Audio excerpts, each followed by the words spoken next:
Hey, this is a Hakawati production. Hi, friends. Welcome to the men's room. We all love great food, right? Well, it sure seems that way. The food delivery industry is expected to be worth $200 billion by 2025. $200 billion, and that number might be even higher now with the lockdowns that are forcing people to stay in their homes. The industry is growing even faster than expected.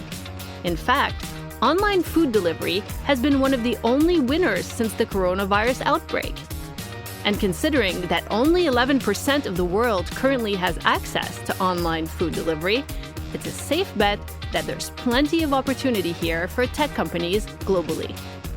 All right, so my next guest is the co-founder and CEO of Grubtech, a Dubai-based food delivery tech company that was launched just last year and recently raised $2 million in seed funding. He's the former VP of the Omnichannel division at Al Fayed, where he negotiated digital franchise agreements with partners including Bloomingdale's, Macy's, Gap, and Mamas and Papas. Please welcome to the show, Mohamed Al Fayed. Hi, Mohamed. Welcome to the show. Hi, how are you, Nadia? Nice to meet you. Great to have you here. By the way, do you ever get mistaken for Mohamed Al Fayed, the former owner of Harrods? Yeah, so a couple hundred times a week, easily. Seriously? And I usually, at least, and I usually say, I'm not in the will, so it doesn't really matter, right? If he's related or not. Yeah, true that. Good answer. Yes. So congratulations on the recent funding. Grubtech just raised $2 million in seed funding a few weeks ago, and it's a pretty young company. Congratulations. Thank you so much. It's been an incredible journey so far. So I'm quite proud of what the team has done, and we continue to raise the bar higher and higher, and it's it's been an amazing time for the company's position and history. So explain in a nutshell what Grubtech does. Sure. We built an operating system for delivery-centric restaurants and cloud kitchens, which is a fancy way of just saying that we're a digital enabler for any restaurant that has a significant portion of their revenue coming out of an online channel. And obviously, the new business model that we know today of cloud kitchens. So we handle the technology end to end, everything from the IoT sensors that go into a kitchen to the point of sale, to how they manage the ingredients, recipes, menus, the plethora of food aggregators, whether it's Talabat, Zomato, Hunger Station, Deliveroo, and so on, to what happens inside the kitchen, how the chef gets a signal to prepare an X order, how the driver gets a signal to come and collect that order, and how you get your food after you've placed your order on your phone. So that whole ecosystem, is obviously fragmented and it's quite nascent. So Grubtech provides, bleeding edge technology to bring in the efficiencies and automation for these two business models. It's almost like you're speaking like a language that most people wouldn't understand because it's pretty technical. I mean, I was Sure. researching this today, and I know food delivery is a huge business and growing, but I still think about that drawer that's full of paper menus, and those are kind of going by the wayside, although I'm sure some people still use them. But there are already a lot of online food delivery services available in the region, including some international players. How do you compete with the big players like Uber Eats, which is already in more than 670 cities on 6 continents, and Delivery Hero, for example, that German company that was recently bought by Dutch giant Takeaway.com? That's another huge one. I mean, you already have like these huge companies. What does Grubtech do differently that got investors interested? We're not a food aggregator, so we don't compete with this business model. What we do is the food aggregators, as you rightly said, own a significant portion of the market share when it comes down to the online food delivery service. That's a problem for restaurants because if you've ever been to a restaurant and saw a bunch of tablets on the counter, okay, and there's one for Uber Eats and there's one for Talabat and one for Zomato and so on and so on, the issue that you have here at the first friction point is that the restaurant doesn't have these tablets connected into their ecosystem, so their point of sale. So when one tablet goes ting, ting, ting, there's Nadia's burger order, the restaurant has to typically print out a receipt and go to the point of sale and enter that order for the chef in the back of the kitchen to start preparing it. And everything is analog. If you think about, like you said, paper and pencil, that's how the current system is operating. So we're actually an enabler of the food aggregators, and we work very closely with Uber Eats, Deliveroo, Talabat, Zomato, Delivery Hero, both in the region and in other areas. So we think of us as the digital enabler for making their lives and the restaurants' lives a lot easier. We bridge the gap between the two technology spaces. That better be a veggie burger, by the way. So it's not an app. That's why I said it's almost like your own language.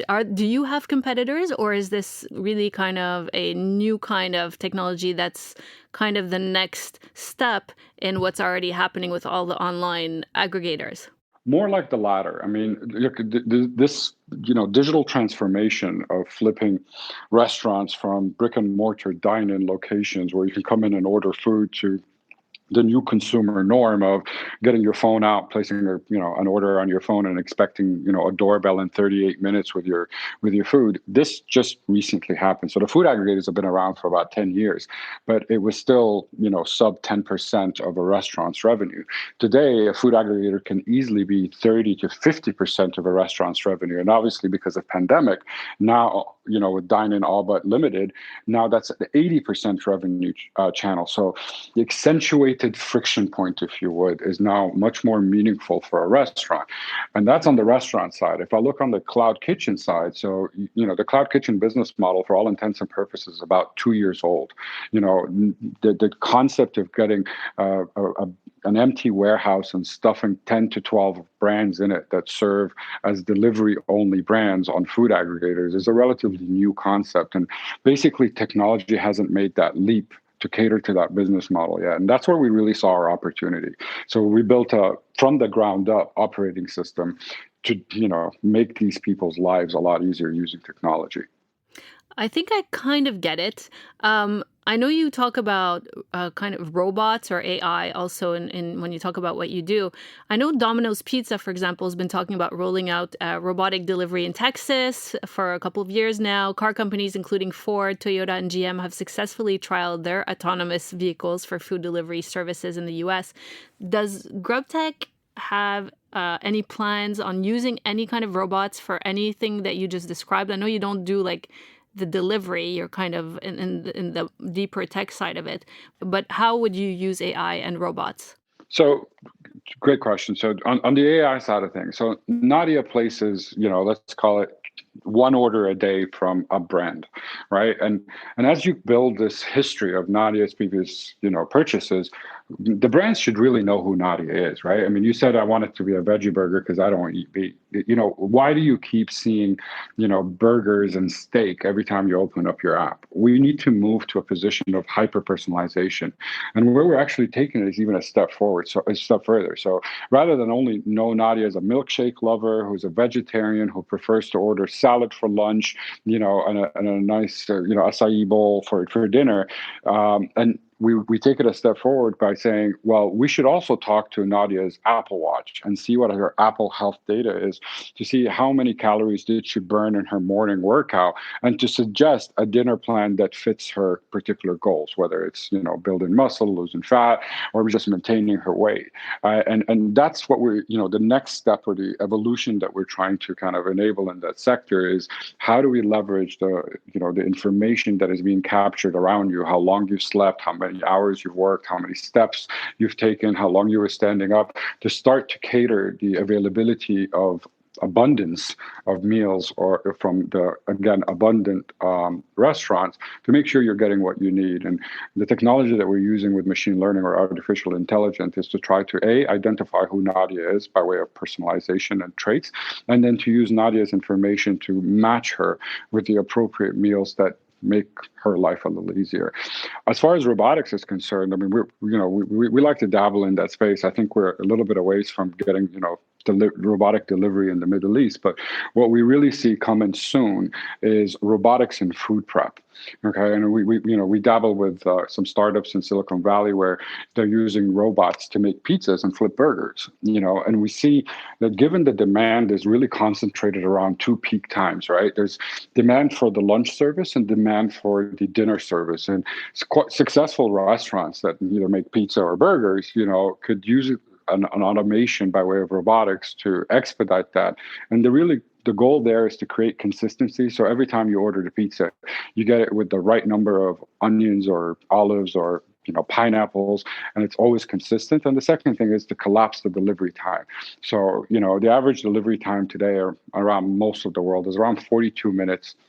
In this part of the world, it's a little smaller or shorter because we're dense in Dubai, so it's closer to 38. But there's nothing stopping us from getting from click to doorbell around 15 to 20 minutes. And while we focus on what happens in the kitchen, like you said, there's other companies that focus on how to get you that food faster. And we can navel gaze into drones and robotic deliveries, which is an imminent future. A little bit of ways, but definitely, something that we're going to need to contend with in the next 5 years. This AI that you're talking about that will calculate how many calories I've burned and what I should eat is really cool, but also a little creepy, I have to say. But I think this is true of all this AI that's being developed. I mean, it's catching people kind of by surprise, and there's all these issues of privacy. But also, this brings to mind the fact that a lot of people are going to be losing their jobs, which is kind of sad, right, in the kitchens, if you're going to replace the pizza guy with a robot. That's true. That's true. I'd like to think that humans will evolve beyond the robot. So if a robot is flipping burgers, a human is freed up to do something far more creative, which come up with the next best-selling recipe that attracts the masses. So at least from my personal perspective, I feel that while robots will replace manual labor in certain sectors and certain jobs. As you saw with the automotive sector, many moons ago, they were the first to adopt robotic arms for car assembly. But that just meant that humans got to evolve into designing better cars or designing more usable cars or even electric cars, right? So it frees us up to kind of move up the food chain and use our, real creativity to drive change. That's a nice positive way to look at it. So you guys at Grubtech got your funding during a time when many other businesses are failing. How has the pandemic affected the process of pitching and fundraising? Has your business grown during that time? Was it a plus for you guys, the whole lockdown and the whole, pandemic? Yeah, so I mean, it's a tragic time, and thousands of people lost their lives, and others, lost a lot during the pandemic. So I'd hate to Still position happening. it as yeah, still happening, and unfortunately, no end in sight, and matters are just, in certain areas getting worse. So I'd hate to say, it was a positive for us, but all I can say is we're pandemic resilient. By that I mean our business model actually found itself, accelerating as a result of the pandemic, and it's largely due to the fact that restaurants can't cater to customers through dine-in, right? You can't walk into a restaurant and order a burger anymore or a pizza. You have to rely on getting that food delivered to you. So restaurants all but shuttered their doors for customers to walk in, but still fulfilled the customer demand through delivery. And that shift in revenue from analog to digital, if you would, again, accentuated their inefficiencies. And that's where Grubtech really comes in and helps out and smooths out that process. So we were very lucky that most of the investors, if not all of the investors, are, from the industry and understand these frictions acutely. So, they recognize that Grubtech is pandemic resilient and I hate to use the word benefit for, but at least accelerate or catalyze that disruption. And then more importantly, that, we are, providing a lifeline, if you would, to the restaurant industry. And they were happy to back us. And we were in a very privileged position to have captains of industries and C-suite individuals who've, saw the business model for what it is and definitely came in on the journey. So it's been a lot easier than it would have been prior to the pandemic. Let's put it that way. So this is a bit of a technical question. I know that you guys are focusing now on the MENA region. It's a nascent company and kind of industry even, or what you do, the technology. But you've said you're planning on entering key markets in Southeast Asia, Latin America, and Europe by 2021, which is really fast. So my question is, are there already competitors in those regions, and how do you plan on moving into those markets? Is it a physical effort where you have to actually travel to those places, or is everything happening remotely these days? Yeah, so I mean, it's funny when the press release came out, we really positioned ourselves in Europe to tackle the European market by early 2021. But just in the last week, the demand out of Portugal, Spain, and Italy has been significant that we decided to accelerate that even further and go after it in Q4. So, we're just following the breadcrumbs, if you would, and answering the customers' calls. And I think we're going to be in those markets a little sooner than we thought we would be. As far as putting physical presence there, the fortunate thing is we're in technology, and in this space, it's all remote, and we can deploy our solution literally from anywhere in the world. We have our engineering departments spread across Turkey, Sri Lanka, Kiev in the Ukraine, and they're able to remotely access any systems that we need them to access to deploy in a customer. So there isn't really a need for physical presence. And that's because we're just chasing demand rather than putting sales bodies in that country, knocking on doors, trying to drum up the demands. The customers have been finding us on social media, on LinkedIn, and on podcasts such as yourself, hearing this out and saying, well, I'm experiencing the same problems. How do I get a hold of Grubtech? And I'm in Poland. How do you get you guys out here as fast as you can? So our solution is quite, agnostic. It's quite localized, i.e., it can adapt to multiple currencies, multiple jurisdictions, multiple tax jurisdictions. And we've been fortunate in that we can remotely deploy without putting boots on the ground. Yeah, that makes sense. And that's what's really cool about, the world that we're living in. It's really transforming the way people do business. And it's a lot less expensive, I imagine, to operate. But besides food delivery, healthcare, video gaming, and online retail are some of the industries that have benefited from COVID and, the circumstances. But what kind of startups do you think are most likely to succeed in this post-COVID world? Based on your experience, I know you've worked in different industries and you've kind of done a lot of tech stuff, but you're also familiar with retail and other industries. What do you think is a good industries that are poised to work well? Look, I think COVID kind of just accelerated the digitization of every single sector. Digital is now the new norm. And I think some lagging sectors, particularly around telemedicine and ed tech, have been resistant to the digitization. But due to the lockdown, you're unable to go see your doctor now, and you're unable to go to school. So all these learn from home forced the education system and the medical establishment to cater to these digital mediums. And we've seen amazing startups come in and facilitate that all around the world and in the local space. And I really am a believer that education is now finally reaching that inflection point where it will be digitized. And the old ways of attending a class, and you've seen that it started with universities with the likes of Coursera, Khan University, and now you've got a 6-year-old who's learning through an iPad from the comforts of his home. And I think going back to the old ways is unlikely, and we've definitely moved the ball ahead about 5 years. And the same thing goes for telemedicine. Yes, you obviously need to see a doctor for a physical examination or a surgery, but your typical I have a cold or consultation, can now occur and on the comfort of your home, on your phone, and a prescription can be issued out by the doctor if it warrants, and you can fulfill that prescription again from the comfort of your home by pressing a couple of buttons. So these resistant sectors have now been thrusted forward into the digital world as a result of the pandemic, and these are two sectors that I'm quite excited about and keep a very close eye on.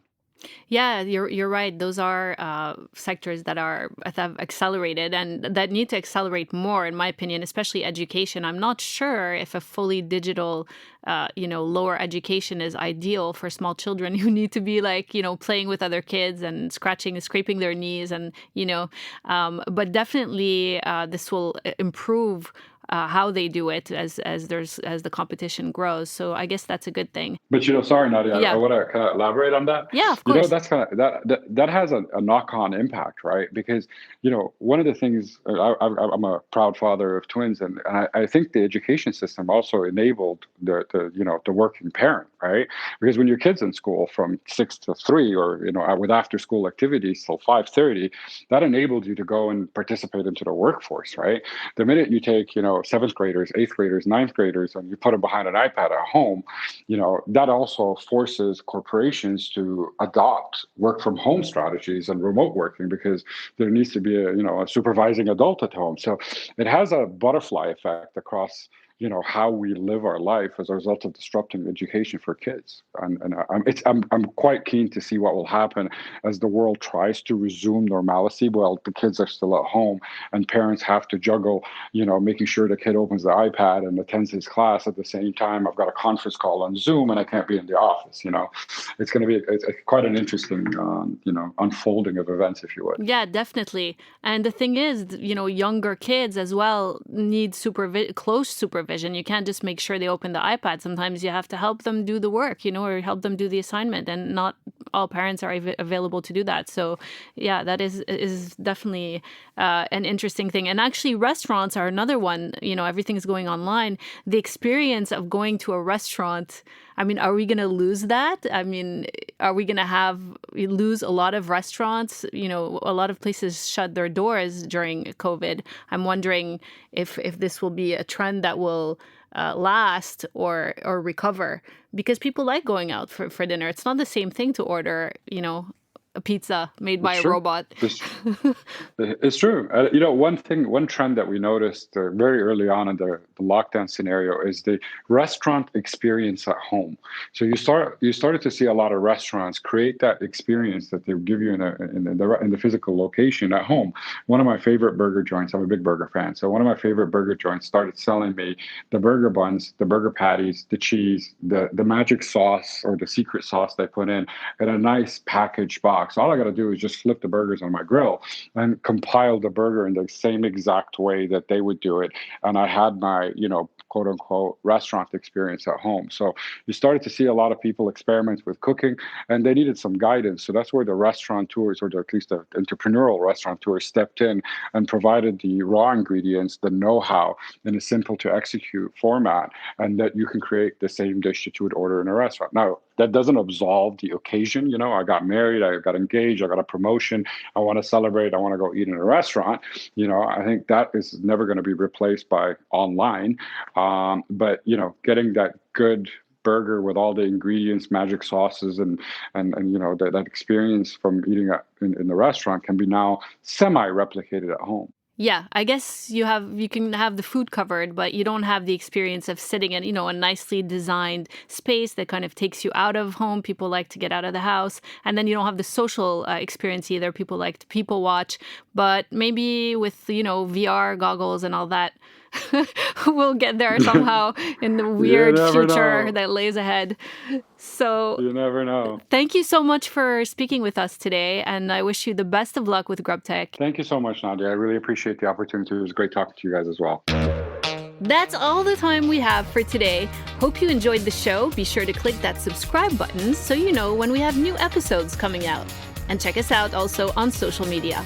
Ciao!